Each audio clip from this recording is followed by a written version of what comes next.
மூத்தவர்களிடம் என்னிடம் நீங்கள் அறிவுரை பெறுவது போல் என்னை விட மூத்த கட்சியிடம் நான் அறிவுரை பெற்றுக்கொண்டு இங்கே கட்சி தொடங்கி இருக்கிறேன்.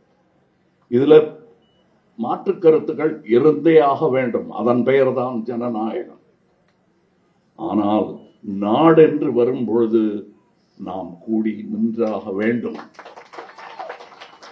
எதுக்காக நீங்க டிஎம்கேவோட போய் சேர்ந்தீங்க? நீங்க தான் ரிமோட் கண்ட்ரோல் எல்லாம் தூக்கி போட்டீங்களே டெலிவிஷன் மேல. ஏன் நீங்க மறுபடியும் அங்க போனீங்கன்னா ரிமோட்டை தூக்கி போட்டேன். அதான் சொன்னேன், விமர்சிக்க உரிமை ஜனநாயகத்துக்கு உண்டு.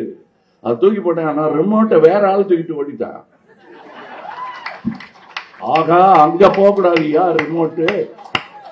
ரிமோட்டு ஸ்டேட்டோட இருக்கணும். கல்வியே அப்படித்தான் இருக்கணும். நாங்க நினைக்கிறோம் ரிமோட்டை கொடுப்போமா? நாங்க எடுத்துட்டு வா திருப்பி. பரவாயில்ல, நம்ம ஒழிச்சாது வைப்போம். ஒருத்தர் மேல ஒருத்தர் அடிச்சுக்க வேணாம். இனிமே எவனா வந்து தூக்கிட்டு போயிடலாம் அப்படின்னு எடுத்த முடிவு. இந்த அலையன்ஸ் புரிஞ்சுங்க, புரியலன்னா சும்மா இருங்க.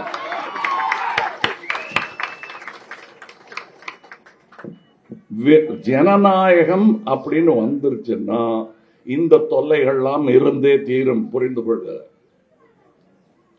அது வேண்டாம் நினைச்சா மாற்று அரசியல் என்பது பாசிசம். அது எங்களுக்கு வேண்டாம். இந்த அரசியல் செய்தி போதுமானது. மற்றவர்களுக்கு இங்கே நான் சொன்ன அன்பின் செய்தி போதவே போதாது. அது தொடர்ந்து நாங்கள் பேசிக் கொண்டிருப்போம். உங்களுக்கான செய்தி சொல்லி ஆகிவிட்டது. நன்றி, வணக்கம்.